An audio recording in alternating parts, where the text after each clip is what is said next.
Buenos días, damos inicio a la revisión de temas sobre el ciclo menstrual y sus alteraciones. Entonces, ¿qué entendemos por ciclo menstrual? Como definición, son cambios regulares en el sistema reproductor femenino en el que se van a incluir órganos, especialmente como los ovarios y el útero, y estos van a ser posibles que se haga la realización tanto del embarazo como de la menstruación. Tenemos que el ciclo menstrual tiene como finalidad pues producir gametos femeninos, los que van a participar tanto los óvulos como los ovocitos. En este sentido, entonces tenemos que lo que va a primar principalmente sería la capa más interna del útero, que sería el endometrio. Este endometrio pues se caracteriza por ser un epitelio cilíndrico simple y va a constar de dos capas. Una capa funcional, que va a ser la más, va a ser la capa más interna y es la que se va a desprender en el proceso de la menstruación, y tenemos la capa basal, que va a ser la encargada de regenerar esta capa funcional. Entonces, ¿para qué sirve todo este proceso? Entonces, el ciclo menstrual va a ser el resultado de la sincronización de dos procesos principales, el ciclo ovárico y el ciclo endometrial. En cuanto al ciclo ovárico, tenemos que se va a dar el desarrollo de los folículos ováricos y se va a dar todo el desarrollo de la ovulación, y en el ciclo endometrial se va a dar todos los cambios a nivel del endometrio como respuesta a la actividad de los ovarios. Cada una de esas etapas va a ser explicada más adelante. ¿Y eso qué función tiene? ¿Cuál es la finalidad del ciclo? La reproducción. Eso está programado para que se reproduzca la especie. Entonces, para que se reproduzca tiene que haber dos cambios. Primero, que se madure un óvulo, que se pueda fecundar, y segundo, que el endometrio se prepare para que se pueda implantar. Entonces, el juego de hormonas que vamos a ver tiene que ver con eso, con preparar cada vez para un embarazo. Esa es la finalidad. Bueno, en cuanto a la reproductiva, tenemos entonces la duración del ciclo, respondiendo a la primera pregunta del quiz. Tiene una duración aproximadamente entre 28 a 30 días o más o menos 28, más o menos 7 días. En cuanto a la pérdida sanguínea, tenemos que el promedio se pierde 50 mililitros o por sustancia de 30 a 80, pero pues eso es muy variable. Y en cuanto a la duración del sangrado, tiene un promedio de duración de 3 a 5 días o algunas de 2 a 7 días. O sea, los límites para que puedan de lo que encajan más del 95% de los ciclos normales ovulatorios. Lo referimos al ciclo menstrual ovulatorio normal. Esas son las características. Después de un ciclo de 24 días que sea ovulatorio, no es lo más común. Digamos que el límite es entre, digamos, 28 menos 7 da como 22. Pero lo más común promedio sería por ahí de 28 a 30, más o menos lo más común, 28 a 30.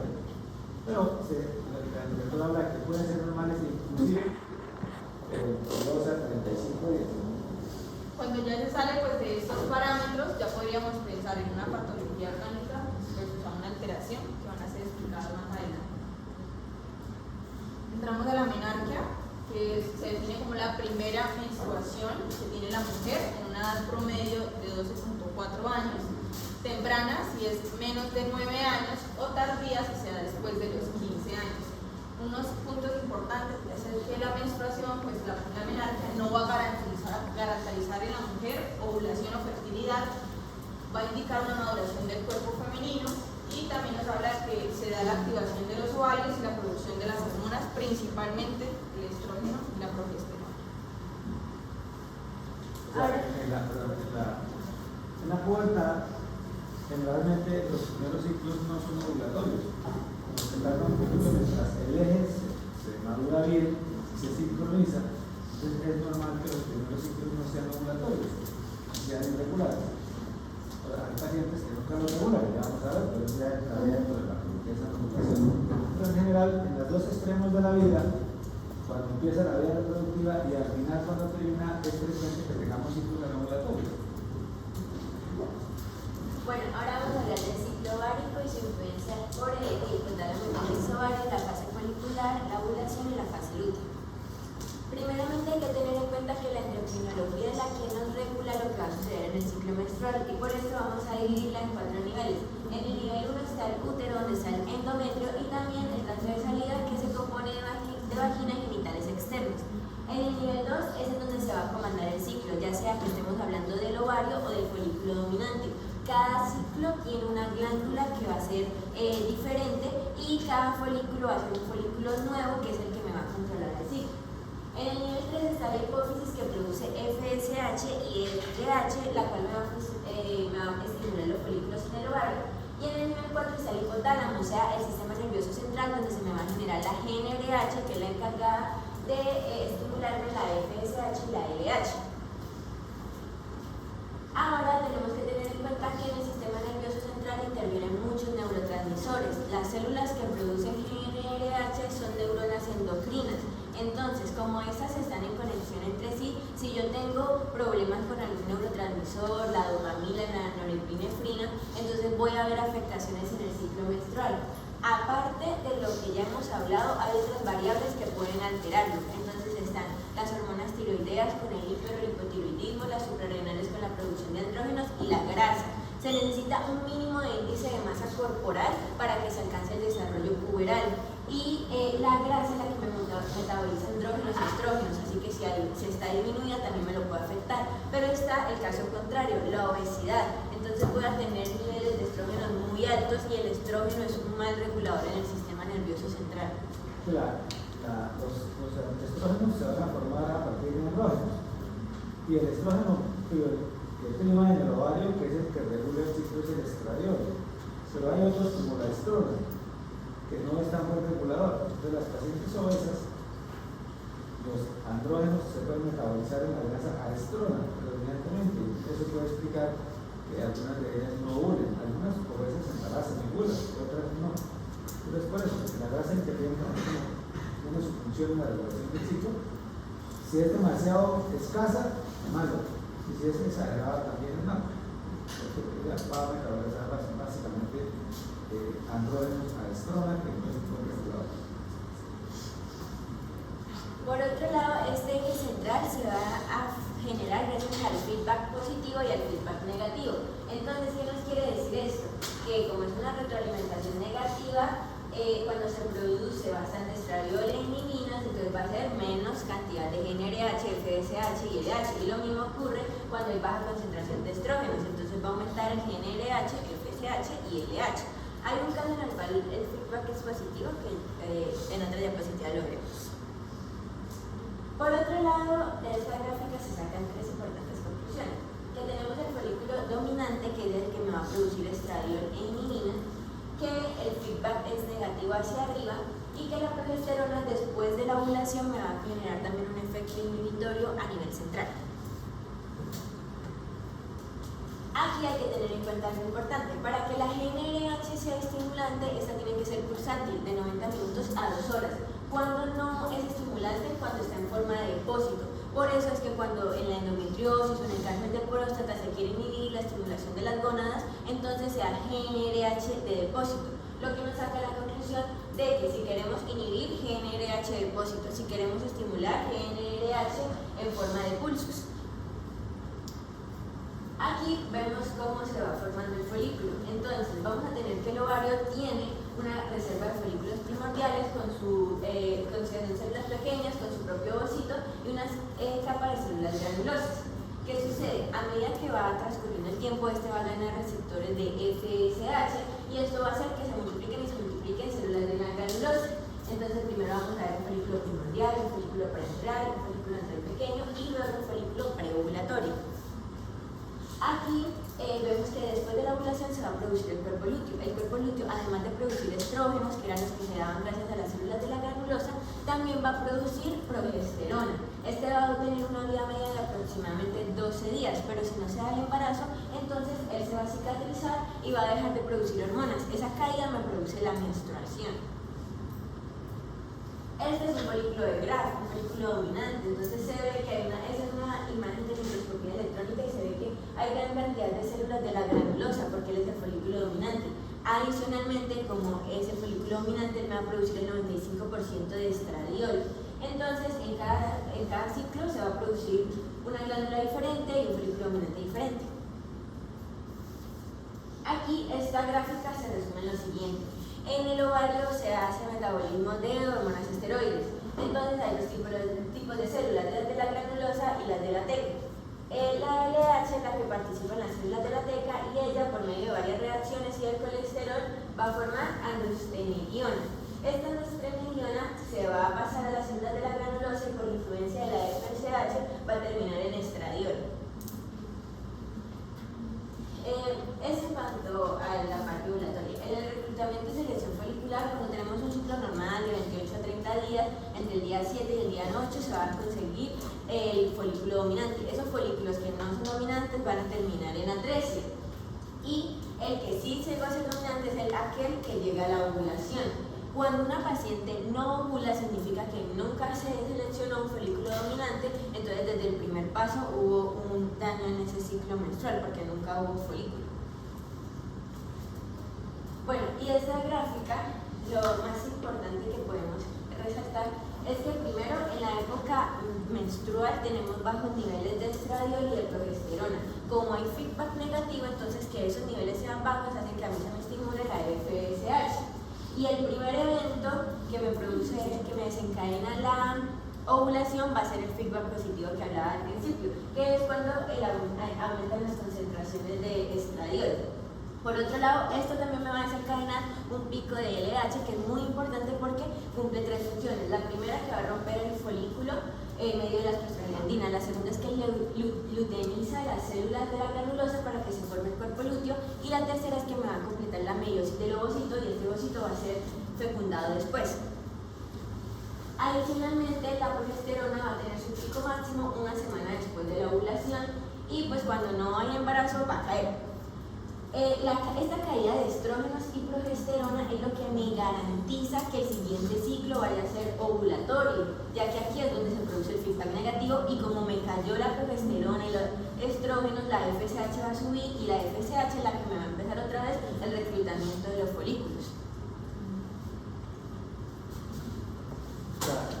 Resumiendo un poquito ahí.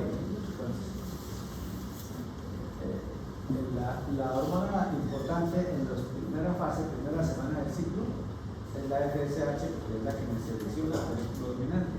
Una vez que el folículo dominante se seleccionó, ella sigue por su cuenta. Y en la gráfica, si quieren como la gráfica de las hormonas, en la gráfica van a ver que la FSH, que es la morada ahí, está alta al principio. Está alta, ¿por qué? Porque en la fase menstrual del ciclo anterior cayeron las hormonas. Entonces, por lo que tiene una vida promedio de 12 días y si no hay una fecundación, un embarazo que lo mantenga, entonces se cicatriza y deja de producir hormonas. Entonces cae la producción de estrógenos y progesterona que producía. Y esa caída me eleva la FSH y la FSH me selecciona el folículo dominante. Ese folículo dominante va a tener un aumento de receptores muy impresionante y va a tener una multiplicación de las células de la granulosa muy abundante, de tal forma que ella más adelante casi que es independiente de la FSH. Con muy poquita FSH, él está produciendo cada vez más estradiol. Por eso, a pesar de que la FSH va bajando, el estradiol va subiendo. Porque ya él es prácticamente con mínima cantidad de FSH funciona porque ya tiene muchísimos receptores para la FSH y muchas células de la granulosa, esa es la idea. Y como ya decía, cuando los estrógenos suben de una forma exponencial por determinado tiempo, unas 48 horas, eso desencadena un feedback positivo. Entonces el estradiol deja de ser inhibitorio y me libera un pico de LH y FSH. O sea, el primer evento que me dispara la ovulación es el pico de estradiol que se produce antes del pico de LH. Luego el pico de LH y la LH es la que está encargada con distintas reacciones enzimáticas de prostaglandina y enzimas líticas de romper el folículo y de formar el cuerpo lúteo, como decía. Entonces ese cuerpo lúteo va a empezar a producir, además de estradiol, va a empezar a producir progesterona que no producía antes, la producía muy poquito, prácticamente es negativa la producción en la primera fase. Que cuando hay un embarazo, ¿qué sucede? Que cuando hay un embarazo, acuérdense que el embarazo se está implantando por ahí en la tercera semana, o sea, más o menos una semana antes de que parte la menstruación ya se está implantando el brazo del endometrio. Y empieza a producir el trabajo gonadotropina coriónica. Y la gonadotropina coriónica tiene una función muy parecida a la LH, entonces ella me mantiene el cuerpo lúteo. Por eso en el embarazo no hay la menstruación, porque no hay esa caída y se mantiene. Porque la gonadotropina coriónica me va a mantener el cuerpo lúteo más tiempo, hasta la semana 8, 12, es importante el embarazo. Listo, ahora sí. Bueno, ahora vamos a hablar de las funciones de las hormonas. Empezamos con el estradiol, la principal función, pues nos va a ayudar a inducir la proliferación de las células del endometrio, o sea, va a permitir el engrosamiento del mismo. O sea, hace que las células del endometrio se multipliquen. Acuérdense que se desprendió el endometrio y quedó la cama basal. Entonces el endometrio tiene que volver a crecer otra vez. Entonces el estradiol es el que hace la proliferación de las células del endometrio. Por eso el endometrio va creciendo cada vez más, cada vez más. En fotografía ustedes lo van a ver en la fase menstrual, después de la fase menstrual el endometrio queda casi lineal, muy delgadito, 2, 3, 4 milímetros. Pero ya más adelante, cerca de la ovulación, pues un espesor de 15, 17 milímetros, que se mide en ecografía. ¿Por qué? Porque se han multiplicado las células y ha crecido. Entonces el estradiol hace que las células del endometrio se multipliquen, que crezca el endometrio. Correcto. La segunda función o acción del estradiol sería que aumente la cantidad y filancia del moco cervical. ¿Qué quiere decir esto? El moco cervical se va a volver transparentoso, tipo clara de huevo, más filante, para que así puedan pasar fácilmente los espermatozoides. Espérate. Recuerden que vimos, todo está programado para la reproducción. Entonces, los espermatozoides tienen que sufrir un proceso de capacitarse en el cuello uterino, en el moco del cuello uterino. Pero cuando aquellos penetren ese moco, el moco tiene que ser delgadito, tiene que ser muy girante, entonces eso se aprecia. ¿No? La paciente en la época preovulatoria y le escurre el cuello moco como clara de huevo. Si usted lo toma en una pinza, ve que hay un hilo que casi no se revienta, es una filancia. Ese moco es apto para que el espermatozoide penetre. Después de que se produce la progesterona y óvula, la progesterona frena la producción de moco y se vuelve viscoso. Entonces nace una barrera, ya prácticamente los espermatozoides no pueden pasar porque no los deja pasar la viscosidad del moco. Entonces eso, por eso decimos que el ciclo menstrual está programado, todo está sincronizado para buscar un embarazo. Cuando hablamos de un feedback positivo, cuando la velocidad del estradiol es más de 200 picogramos en un rango de 48 horas. Entonces eso quiere decir que hay un disparo de la ovulación. También nos ayuda a mantener el grosor del epitelio vaginal. Esto quiere decir que cuando la mujer entra en la menopausia, pues entra un déficit de estrógenos y esto hace que se atrofie todo el epitelio. Y finalmente pues nos ayuda a estimular todo lo que son las células dentales de la glándula mamaria. Bueno, la progesterona, por el contrario del estradiol, va a frenar la multiplicación de las células endometriales y va a convertirlas en secretoras, las glándulas del endometrio, volviéndola como más esponjosa, preparándolo para el embarazo. También va a frenar la producción del moco cervical, como lo dijo el doctor, y lo va a tornar como viscoso. Y durante el embarazo juega un papel importante durante las primeras 10 semanas manteniéndola. En el endometrio va a ser un efecto como relajante durante el embarazo, por eso cuando tenemos como riesgo de un embarazo prematuro, pues aplicamos progesterona por este efecto sedante o relajante. Respecto a la LH, en la fase folicular, como dijo mi compañera, va a estimular las células de la teca para producir androstenediona. Y cuando tenemos el pico de la LH, vamos a tener la ruptura del folículo de Graf, luteinización de las células de la granulosa, y en la fase lútea va a encargar de mantener ese cuerpo lúteo durante al menos de 9 a 12 días. Bueno, respecto al moco cervical, este va a ser viscoso al inicio de la menstruación en la fase lútea, y sobre la ovulación es donde vamos a tener ese moco que dijo mi compañera como transparente para que el paso de los espermatozoides sea más fácil. Esto en una época se utilizó como un método de planificación, lo que pasa es que puede fallar porque hay pacientes que no notan bien el cambio. Entonces, en la época que es máxima producción y filancia del moco, que es en la época preovulatoria, es la época fértil. Entonces, ahí los pacientes dejaban de tener relaciones sexuales o usaban preservativos. Y cuando ya cambiaba después de eso y se volvía viscoso, o ya cambiaba eso, pues ya pueden tener relaciones sin planificar. Es un método de planificar natural, digamos, pero pues no es tan confiable como los otros métodos posibles, por eso casi no se usa. Pero ustedes lo van a ver en literatura, es un método de planificación basado en que la paciente capte las características del moco y con base en eso sepa en qué momento abstenerse de tener relaciones, y mantiene un moco abundante, hilante.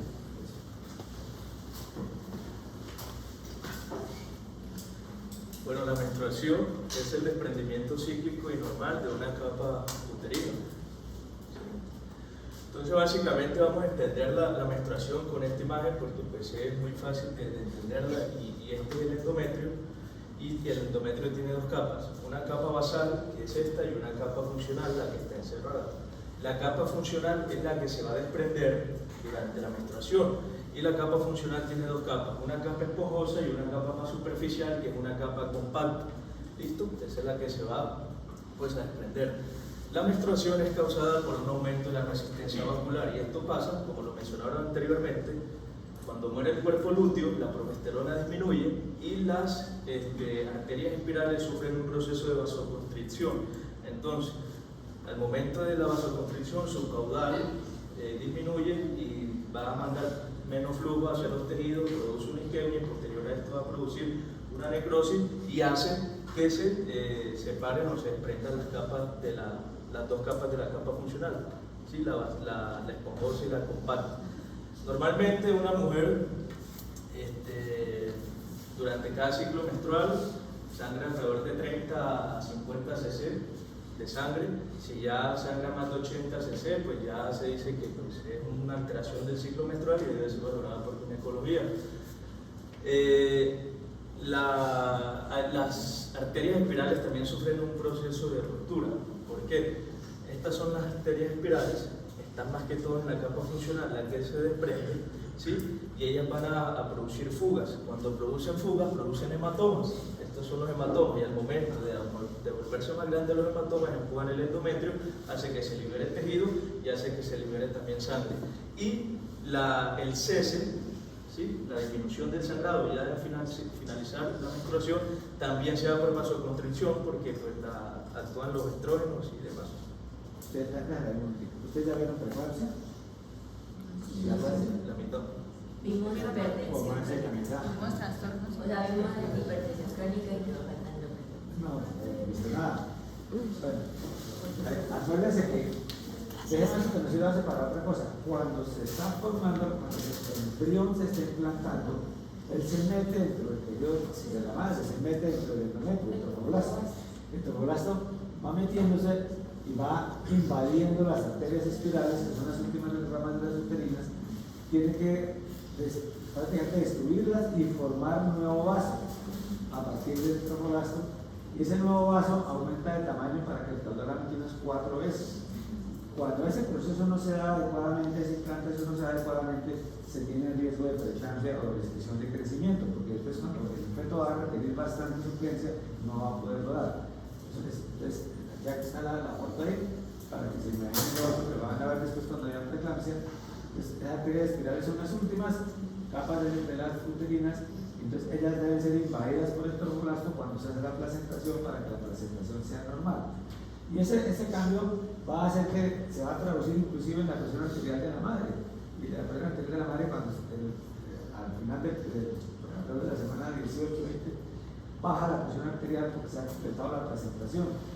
Y eso tiene un efecto también, y baja también la resistencia de las arterias uterinas. Todo eso se puede ver en el Doppler, se puede evaluar. Por eso el Doppler es lo hemos visto que es una forma de predecir qué grupo de pacientes tiene más riesgo de preeclampsia o de restricción de crecimiento, porque nos está indicando que este proceso de las espirales no se hizo bien. Eso es lo que nos explica él. Bueno, pues resumen de la menstruación, aumento de la resistencia vascular. Yo aquí había puesto de 30 mililitros, pero de 30 a 50 mililitros de la pérdida sanguínea por cada menstruación. Hay ruptura de las arterias espirales y el sangrado se hace por vasoconstricción.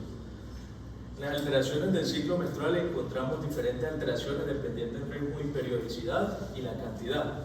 En el ritmo y periodicidad encontramos la polimenorragia, que es el aumento de la frecuencia de las menstruaciones, la oligomenorragia, que es la menstruación pero lejos de otras, digamos, hoy le da la menstruación y vuelve a tenerla a los 35-40 días, ¿listo? Y en cantidad tenemos la hipermenorragia, que es regulares pero son abundantes, la hipomenorragia, que son sangrados escasos, la criptomenorragia, que es una menstruación que se esconde por un obstáculo que no la deja pues salir, y la menorragia es la ausencia de las menstruaciones en un tiempo X, pero de igual manera se dice que para considerarse una debe ser igual o mayor a 3 meses.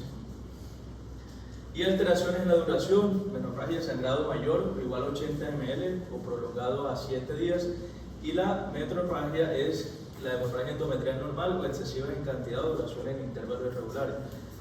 Esta terminología se usaba anteriormente mucho, hoy en día también se utiliza porque todos pues, los médicos estamos pues, preparados para entender esta terminología, pero la Federación Internacional de Ginecología y Obstetricia sugiere que no lo utilicemos, sino que describamos pues la situación. Por ejemplo, en vez de decir amenorrea, decir ausencia de menstruación, ¿sí?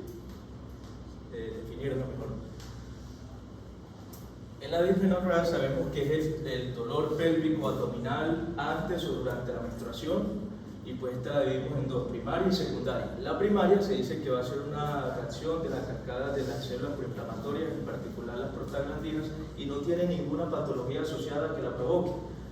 Digamos, no tiene miomas, no tiene pólipos, no tiene quistes, y el tratamiento va a ser con AINES, antiespasmódicos y anticonceptivos orales. En la dismenorrea secundaria ya hay una patología que la puede desencadenar o puede mejorar, como una endometriosis, como unos miomas uterinos, como quistes y demás, y la conducta va a ser un buen examen físico, se puede sugerir una ecografía pélvica transvaginal o una laparoscopia para mayor exploración. Bueno, tengo un poquitico ahí. Entonces, la primaria generalmente va desde la menarquia. Bueno, desde que los ciclos empiezan a ser ovulatorios, el ciclo ovulatorio usualmente da más cólicos, pero se mantiene, no es tan progresiva ni tan incapacitante. A veces es incapacitante, pero no es progresiva, es lo que hace la diferencia.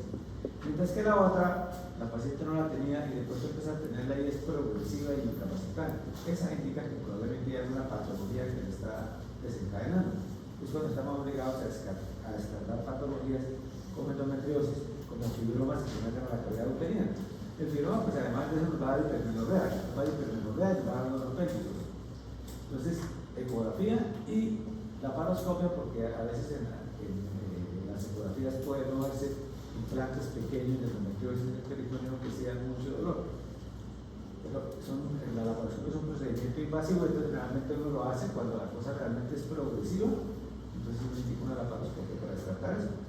En la ecografía muchas veces podemos detectar, por ejemplo, un endometrioma ovario, pues ya no es con endometriosis ahí, hay que manejarlo, o un fibroma. Estos son los exámenes que más nos ayudan a buscar causas orgánicas en el caso de la dismenorrea secundaria. Pues ya resolvimos todas las preguntas del mismo. Siguiente. Cuando hablamos de un trastorno disfórico premenstrual, entonces en la mayoría de los ciclos menstruales han de estar presentes al menos 5 de los siguientes síntomas. Tristeza, que es el síntoma que más predomina, debe haber distensión abdominal o dolor de tumefacción mamaria, también puede haber labilidad emocional, que incluye llanto fácil, ansiedad, mal genio, irritabilidad o fatiga. Estos 5 síntomas deben estar presentes al menos en la última semana antes del inicio de la menstruación, o sea, 5 a 7 días premenstruales, y debe irse en la última semana del ciclo.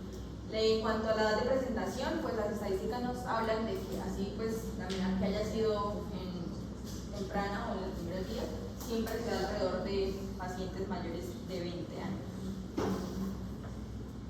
Bueno, para el tratamiento del síndrome premenstrual, básicamente es sintomático, ejercicios, mejorar la dieta, relajación. Cuando ya los síntomas son muy severos, no tienen control con esto, vamos a administrar inhibidores de la absorción de serotonina, como fluoxetina, sertralina, citalopram, paroxetina, o anovulatorios como jazz, belarina y jasmine. Entonces vamos a tener síntomas afectivos y síntomas somáticos. Una diferencia entre el disfórico y el premenstrual es que en este va a predominar más los somáticos, como la hinchazón abdominal, la cefalea y la tensión torácica. Entonces, el anovulatorio sirve, pero no todos los anovulatorios. O sea, para este efecto, que es la fluctuación de las hormonas, la que empieza en la caída de las hormonas, que empieza de los síntomas de la paciente. Entonces tratamos de que esté sin hormonas el mínimo tiempo. Entonces usamos anticonceptivos. La mayoría de anticonceptivos combinados vienen con 21 tabletas activas. Pueden no traer más, otros tienen 28, pero tienen 7 placebo. Pero hay unas presentaciones que tienen 24 activas. Entonces, en este caso, las que más nos sirven son las de 24 activas, para dejar menos tiempo sin presencia de hormonas. Digamos que cuando ese síndrome disfórico premenstrual, pues el anticonceptivo ideal es como que disminuya un poquito más esa ventana de bajas hormonas en el paciente menstrual, que da por 24. Doctor, los anovulatorios se usan en el premenstrual, pero no en el disfórico también. Sí, de esto lo más importante es que la gente ha concluido que la mayor La terapia más efectiva es la emocional, porque muchas veces eso tiene mucho papel, ¿no? El plan del dolor y todo eso. Entonces, por eso la terapia de relación, el ejercicio, el deporte, etcétera, todo eso sirve para mejorar. Esa es la primera línea de manejo. Y hay pacientes que no mejoran, que se trabajan con la farmacológica. La farmacológica no la dejan de tener sus efectos secundarios, lo usamos cuando ya no ha sido efectivo el otro.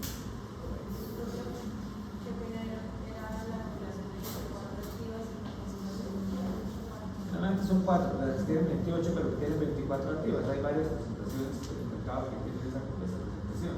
Y esa es como una indicación específica para estos casos.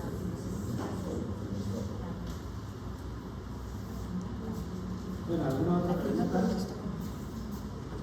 ¿Todos resolvieron ya las dudas del quiz? Y ya la recibí.